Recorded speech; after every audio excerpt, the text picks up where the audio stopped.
When it comes to stepping into a more empowered mindset, I think the first thing is to change your language about how you speak of sales. So a lot of people think selling is asking for money, but really this is an exchange and this is a partnership. So you are giving a service. You are giving a life transformation, especially if you're a health coach. You're giving them a gift that is very valuable and should not be seen as I'm asking or taking or selling. This is an exchange and this is a partnership. Welcome to Marketing and Mindset for Wellness Coaches, the podcast for health coaches and wellness entrepreneurs just like you who are building a business, making the world a healthier place, and designing a first-class life. I'm your host, Kim Foster, MD and certified business coach, and I'm on a mission to help you up-level your strategy and raise your mindset so you can truly thrive and grow your business. Let's get started. I am so excited for this episode because we are going to be talking about sales. Now, we've talked about this topic here in the past on this podcast, but it is such a cornerstone piece of building a coaching business, and so many entrepreneurs struggle with it. So I feel like it's a topic that we need to revisit again and again. And today, I've got a guest with me who has got a ton of tips and advice to share when it comes to sales and discovery calls. So her name is Hailey Rowe, and Hailey is a marketing and sales coach and strategist for online coaches and consultants and B2B service providers who want to gain more clients online consistently and grow their businesses to full-time and rock their sales without self-doubt. So she shares her business and marketing and mindset tips over in her Health Coach Nation podcast and also in her Health Coach Nation Facebook group. And in this episode, we talk about so many juicy things related to sales, including exactly why it's important to embrace sales, how to get better at sales and get better at conducting your discovery calls, and so much more. Now, before we get to my conversation with Hailey, I want to just take a minute and tell you about today's sponsor, Meal Garden. Now, if you haven't heard of it before, Meal Garden is a very flexible meal planning software for health and wellness practitioners. It was designed to improve the way that you communicate and send nutrition information to your clients. It's an easy and efficient way to share professionally curated meals with clients. And one of the things that I love about Meal Garden is that it is constantly being updated. So how it works is this: you just jump onto the platform and quickly find the right meals and recipes. There are filters that will help you to quickly create plans and collections that best suit your clients' goals. And there are over 2,500 recipes in Meal Garden that have been reviewed by a team of health professionals. So you know that you are sending your clients accurate images and ingredients and directions. Now, once you find the meals that you need, from there, you can easily create professional collections for your clients. And that saves you so much time. You can customize the plans that you create by adding your logo and changing the fonts and the colors, and then you just go ahead and share with your clients. Each of your clients will have a personalized and secure app accessible from any device. So this is a huge time saver and really allows you to add an additional service to your packages to make them even more appealing for your potential clients. So I'm going to include a special link in the show notes that allows you to try it out for 50% off for the first 3 months. So I really encourage you to give it a go. Okay, without further ado, let's get into my conversation with Hailey Rowe. Hello, Hailey. Welcome to the podcast. I am so excited to have you here. Thank you, Kim. I'm super excited to be here. Yeah, I'm really looking forward to this conversation. We've definitely got some great stuff that we can talk about. However, before we get into everything, I'd love for you to just tell us a little bit more about your story. I'm kind of curious about the journey that brought you, to where you are now and the work that you're doing now. Totally. So I think that what I like to start out with is about 10 years ago, I started out in the coaching industry. And I loved it. I really was into health and wellness at the time. So I was doing a lot of health-based coaching and had gotten a couple certifications. And one of the things that I realized very quickly was that the certification programs are awesome, but they didn't teach me two things. One, how to be an entrepreneur and how to run a business. And two, I felt like I still didn't know, or I felt like I knew how to coach, but I wasn't sure how to actually help people change their habits and behaviors. So I continued to try to fill those gaps by getting my entrepreneur degree, and also by doing more of like a life-based coaching certification that taught a little bit more about behavioral change and how to actually implement what you're learning, that kind of thing. And so after I got my bachelor's degree, I realized I was at a point where I had to decide what I wanted to do with my career. And I had been coaching on the side all throughout that time. And I realized I wanted to combine my two loves for both business and wellness. And so I started working for wellness startups, and I helped them launch. I helped them. I was on their marketing team and did that for a little while. And eventually one day I was working so hard that I put my coaching on the side because I was so busy working in the startup life and wearing 20 million different hats. It was a crash course in being an entrepreneur or feeling like a part of an entrepreneur team. And eventually one day, everybody got let go because they had a lot of issues, a lot of delays when it comes to getting approval for some of the health stuff that they were going to put in a wellness center and certain things like that. So I had to decide what I wanted to do next. And that's when I started my own business full time and had the worst thing that could happen, which I thought at the time was getting fired or getting let go. The entire team did happen. So I kind of got the courage to do my own thing. And I had learned so much that I felt ready. And that was about 2017. So been doing it ever since, coaching wellness professionals, life coaches, mindset coaches, consultants on how to grow their business, how to book more clients, how to be visible online, and also do marketing services where I help them actually get things off their plate and outsource their lead generation and things like that.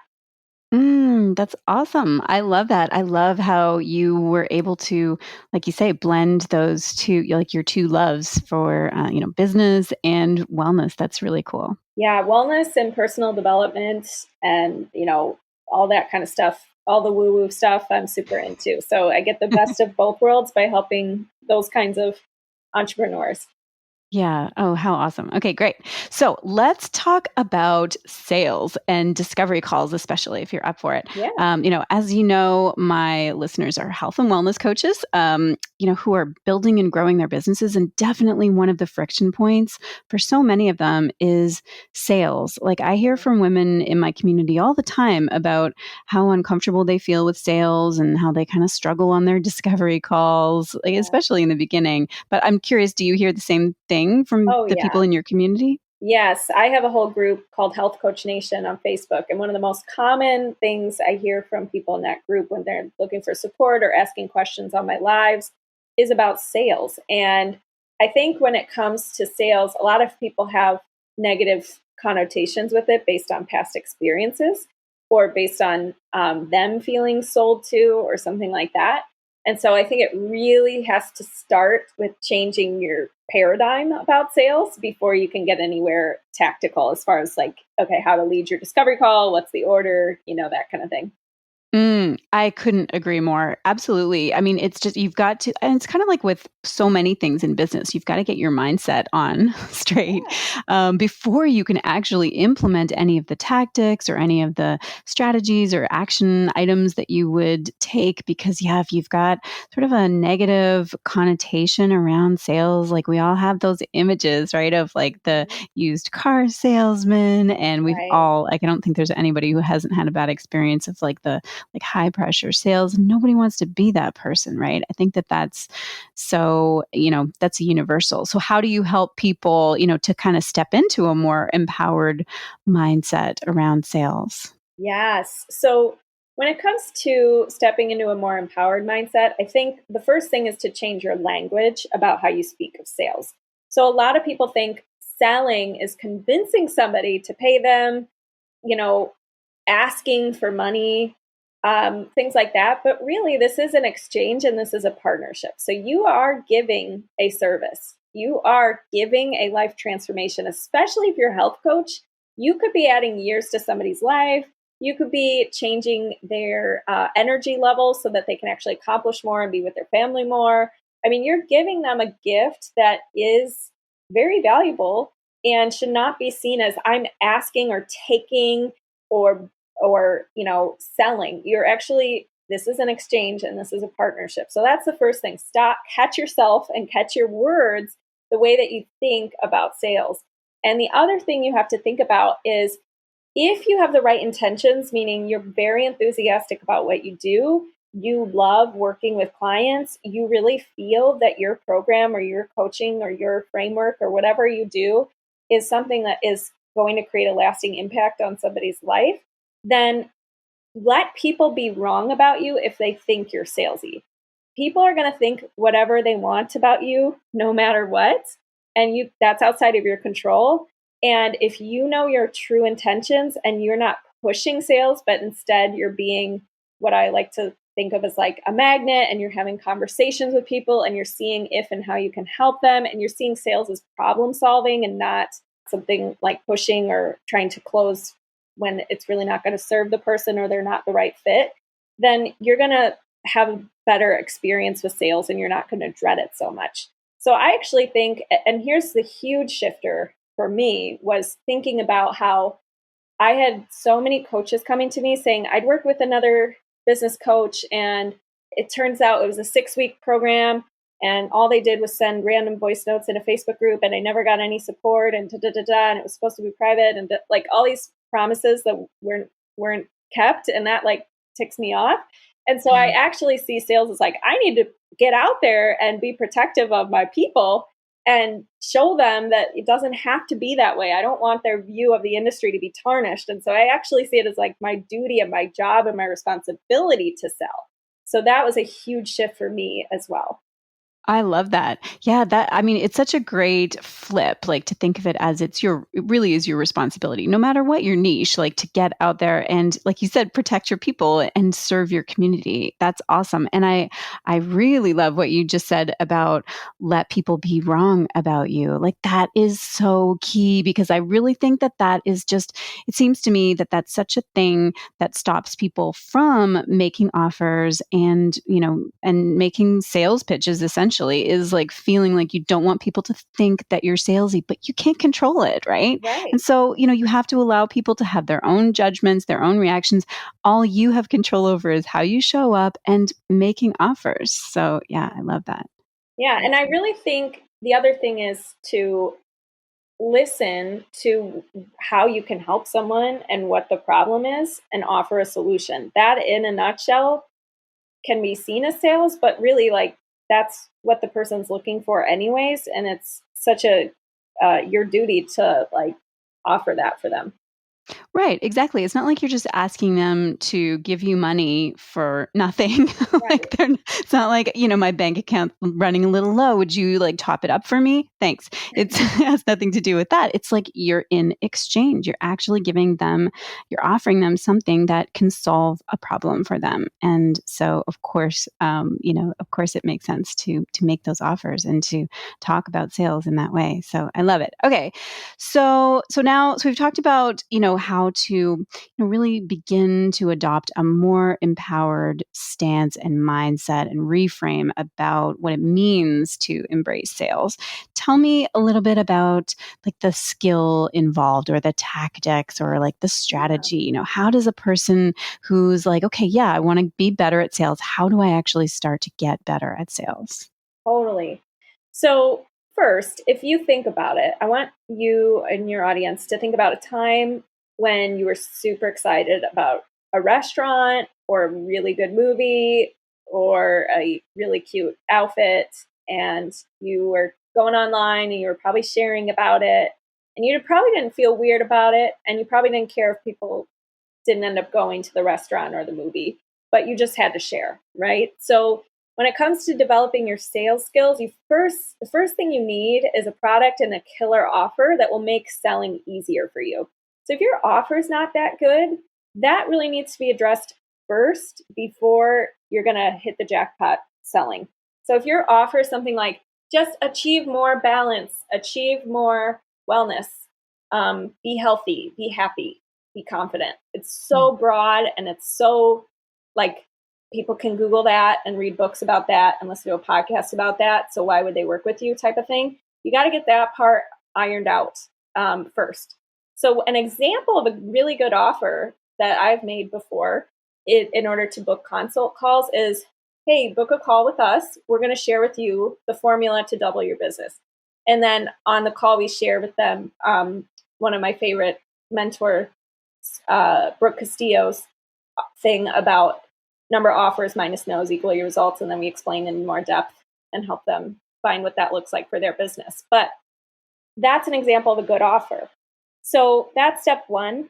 Then when it comes to actually the skill set, you have to understand if you're a coach, you're selling all the time. Anytime you have a coaching call with a client and you're trying to support them in changing their habits and trying to explain why they should drink more water or whatever it is that you are working with them on achieving, you're probably a really good salesperson, because selling kind of, if you see it more as coaching and a dialogue and seeing what this person truly wants and holding them accountable to that, you're going to do really well in sales.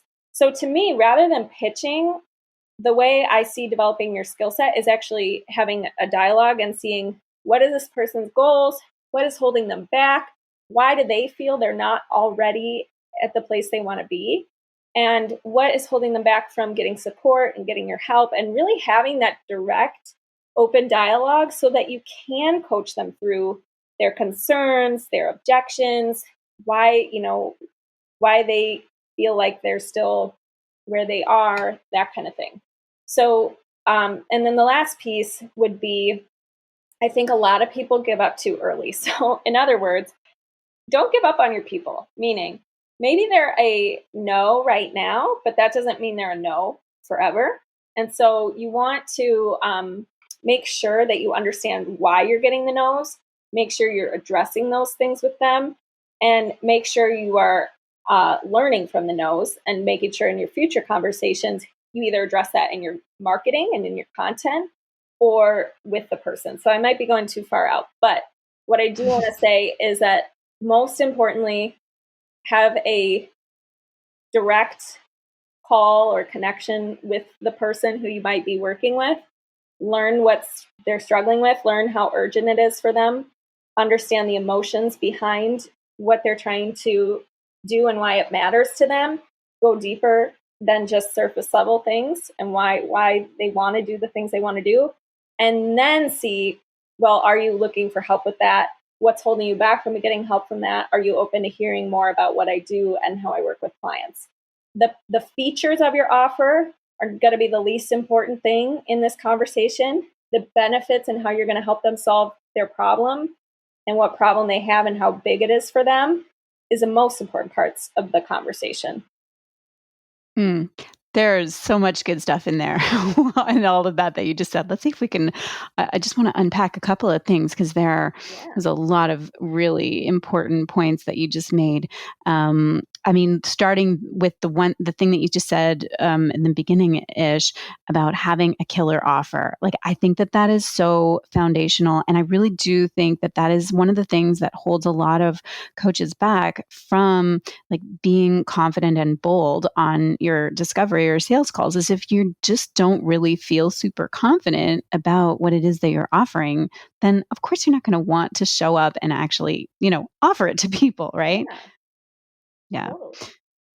Right. And so do you have like some tips for how to help people make sure that they have got a really killer offer? Like you gave some, I think, ideas on like, being specific, right? Like that's a really key thing. Yeah, I do have some tips there. So I think the first thing is you want to make sure you have an audience who is thirsty for what you have to offer, who can pay for what you have to offer, who is looking for what you have to offer, and is not so tired or so anxiety ridden or so depressed that they wouldn't be available to even have a call with you. Like they wouldn't even be they'd be too shy or they'd have anxiety or something like that. So you want to make sure that the audience that you're picking meets those criteria. And then when you're deciding what the offer is for them, you should actually do some market research and ask them, what are you struggling with?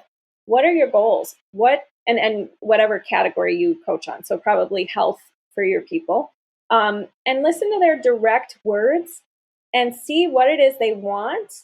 And know that in your marketing message and your offer, you want to market what they want. And then in your program, you're giving them the tools and the, coaching and all that stuff that they need to get to what they want. But you're not marketing coaching. That's not anything unique. That's a commodity.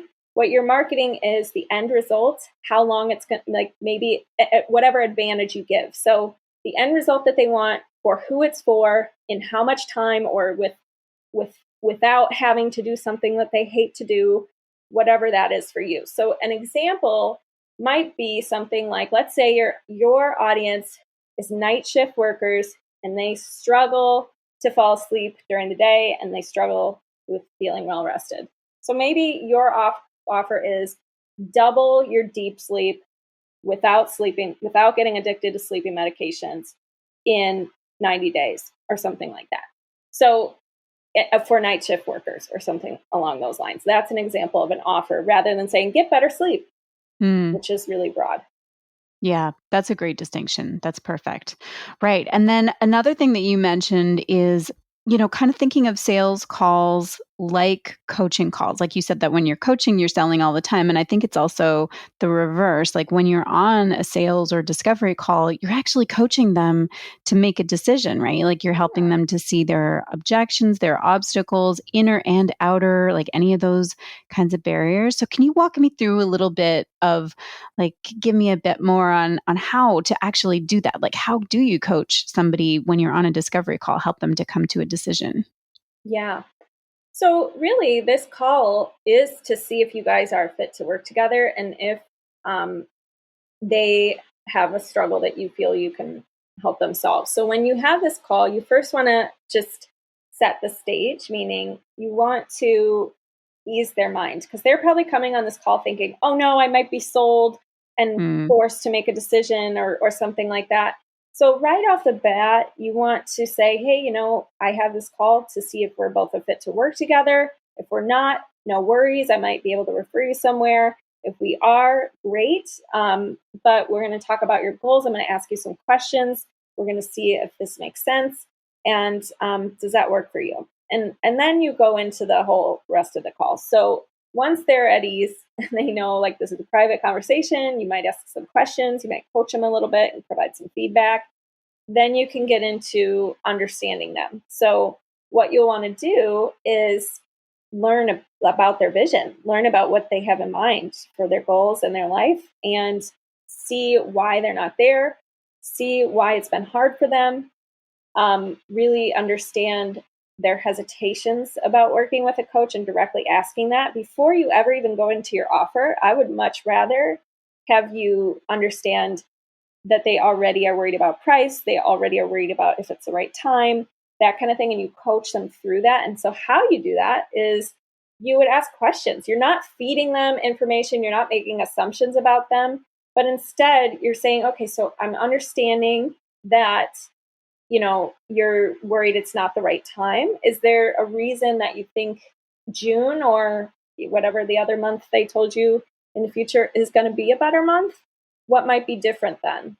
Or have you, is this a pattern you've, like, maybe a different question could be something like, have you had other goals in the past that you wanted to achieve? And how did you do that? Did you start when you were perfectly ready? Or like, what was the process for just getting started? Like stuff like that. So you can ask questions rather than just saying, hey, I think you should start now because now there's never a perfect time to start and blah, blah, blah.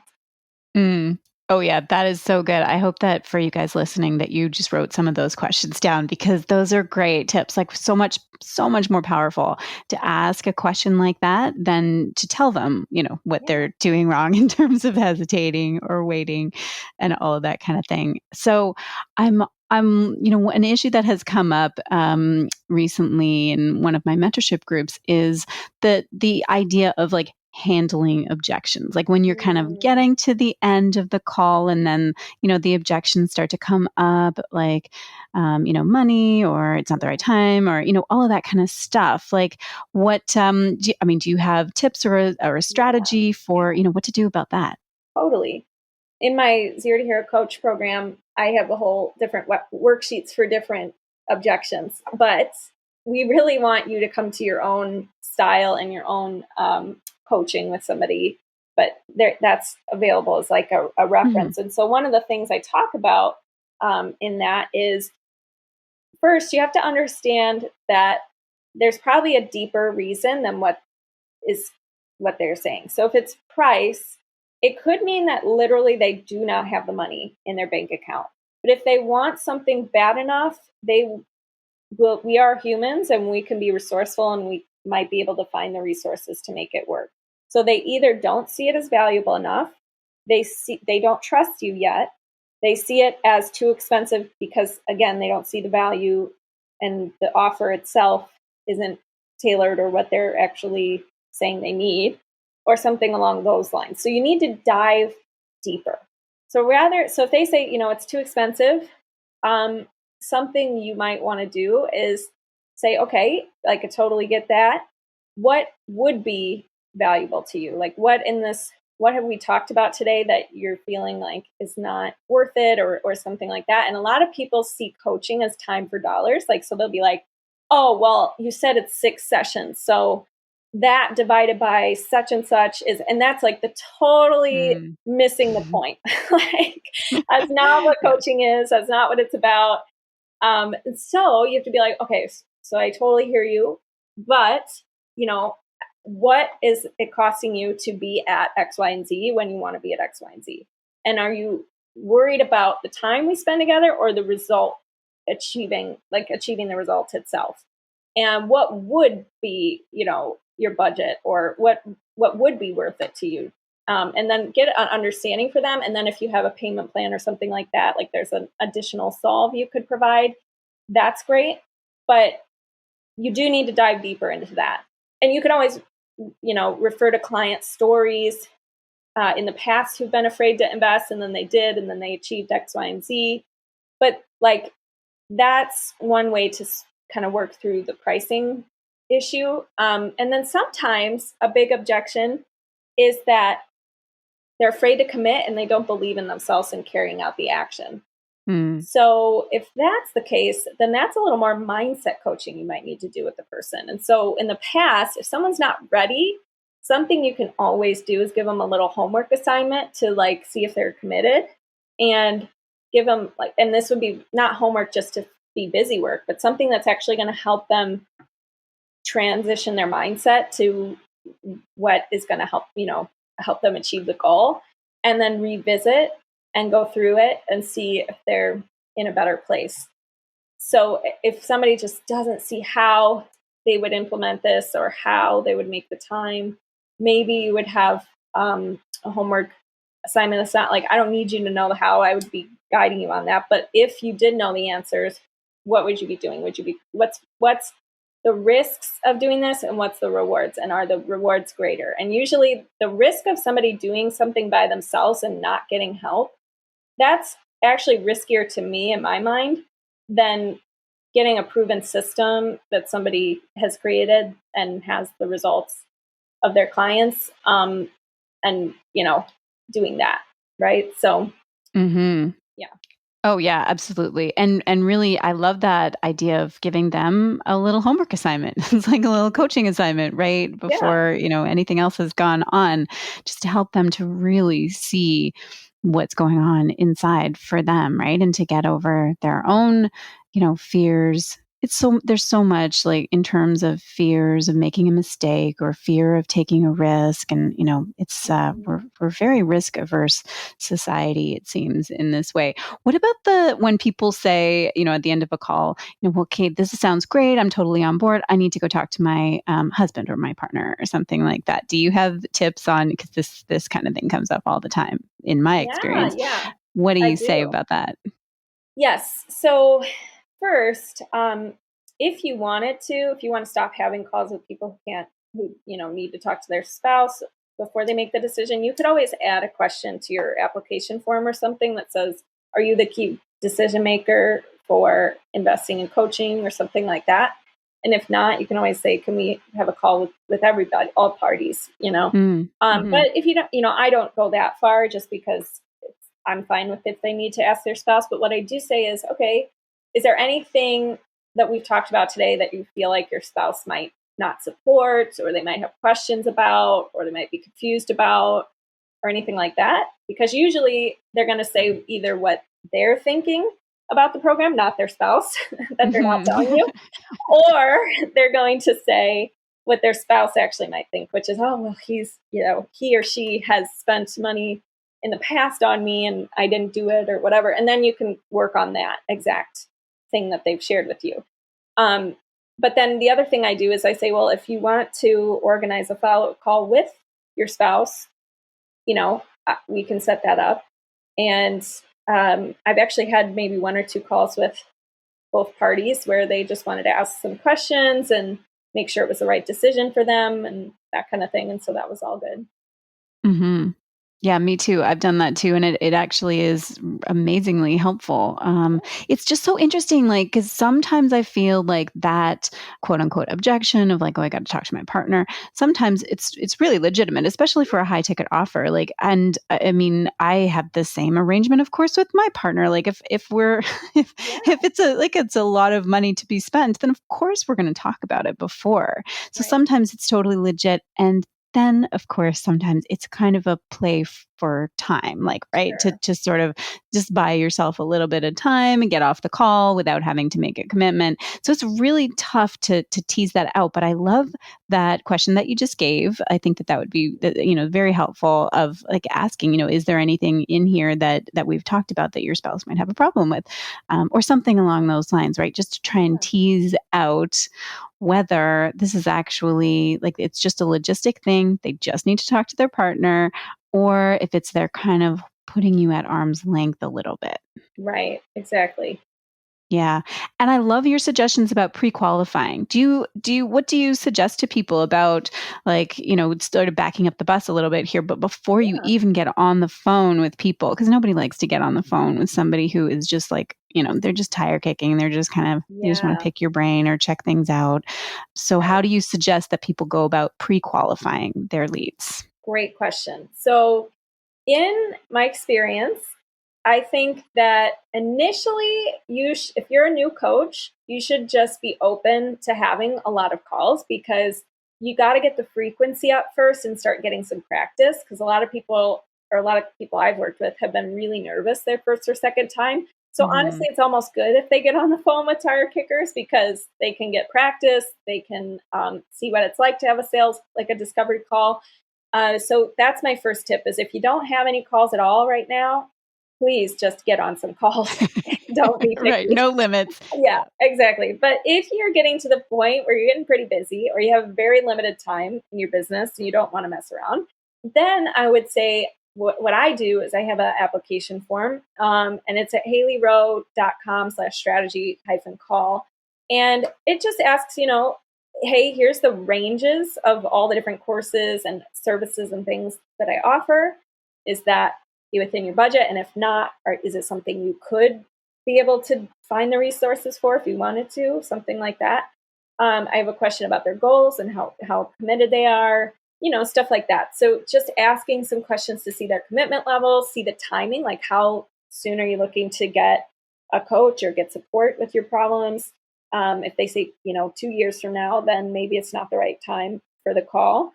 So having that form is good. I also think pre-qualifying happens every day in your marketing because when you are putting out content, one of the subjects that I talk about in your content is having objection busting content or polarizing content. That's basically like, hey, you're either going to love this account and this is totally for you, or this is not for you, right? So having that incorporated in your content strategy could be good. And then the last thing is to pre-qualify. You kind of also before the call, if you can send like a confirmation email or something that has some testimonials and stuff that they can review before the call, that would be great. Or if you do a webinar or something like that, where you can kind of give them a heads up about who you are, what you do, what positive results you've had, where they're not coming into the call completely cold, completely not trusting you, that kind of thing, that's always good before booking a call as well. Those are great tips. Yeah, so useful. Awesome. Okay, so final question before we wrap up. What would you say, Hailey, is your top piece of advice for somebody who wants to get better at sales? Like if you were going to give, this is kind of a tough question, but if you were going to give somebody just like one mindset shift or one thing to do next, what would it be? I would just say you have to, in order to learn, you really have to start making offers and be brave enough to hear why people are saying no. And it's so common for coaches to, when it gets to that uncomfortable part, just want to run away or be afraid of getting feedback. But really, that is the most valuable and most speed jumping thing you can do for your business to learn and to adapt. So if you can start getting and understanding why people are saying no, if it wasn't the price, what would be holding them back, and start learning from that and incorporating, changes into your marketing and your offer, that would be ideal. Awesome. I love that. All right. Well, before I let you go, I'd love for you to tell people where they can go to connect with you and to learn more about you. Yeah. So I am at HaileyRowe.com. So it's HaileyRowe.com. I also have a Facebook group and a podcast called Health Coach Nation. And it's all about how to grow your business for coaches. And that's at facebook.com/group/Health Coach Nation. And then I'm on Instagram at Hailey_Rowe. That's HaileyRowe. And I also have GoPowerPlayer.com, which is our marketing company. Awesome. That's so great. Okay. Well, I will put all of those links into the show notes too, so people can easily find. And yes, definitely go listen to Hailey's podcast. I'm going to be on it actually as a guest coming up too. So I'm excited for that also. Yeah. But yeah, this has been really fun. Thank you so much for being such a great guest. Thanks for having me. This was really fun. Okay, I hope that you enjoyed that conversation as much as I did. Hailey shared so many great ideas and suggestions for embracing sales and improving your discovery calls and your conversions. I would love to know what your big takeaway was from today, and I'd also be curious to know your thoughts on sales. Is this something that you find challenging? How do you feel about sales?